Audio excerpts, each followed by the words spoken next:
మాతాకి గడ్డెన్నర ఆర్యవైశ్య సంఘం ఈరోజు ప్రమాణ స్వీకారోత్సవం నామిని రాములు శ్రీనివాస్ గారు ఏకగ్రీవంగా ఎన్నికైన సందర్భంగా ఈరోజు గడ్డెన్నర ఆర్యవైశ్య సంఘంలో అష్టలక్ష్మి టెంపుల్ కొత్తపేట యందు ప్రమాణ స్వీకార కార్యక్రమాలు ఏర్పాటు జరగడం జరిగింది. నా పేరు వేణు, నేను జనరల్ సెక్రటరీగా వ్యవహరిస్తున్నాను. గత 35 సంవత్సరాల నుండి కూడా గడ్డెన్నర ఆర్యవైశ్య సంఘంలో ఎన్నో సేవా కార్యక్రమాలు, పేదలకు వృద్ధాప్య పెన్షన్లు, పుస్తకాలు, ఎన్నో కార్యక్రమాలు జరిపిస్తూ ఉంటాం.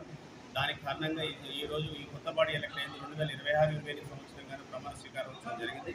దానికి ఈ కార్యక్రమానికి ముఖ్య అతిథిగా బొగ్గార దయానంద్ గారు, తెలంగాణ రాష్ట్ర అవోప అధ్యక్షురాలుగా శిల్ప గారు, మరియు చింతపల్లి సాయిబాబా సన్నిధి చైర్మన్ మంచిగడ్డి ధనంజయ్ గారు ఇచ్చేశారు. ఇంకా ఎంతోమంది కూడా ప్రముఖులు ఇచ్చేశారు. ఈ కార్యక్రమానికి చాలా సంతోషంగా ఎంతోమంది ఎదురు చూస్తున్న కార్యక్రమం ఇది.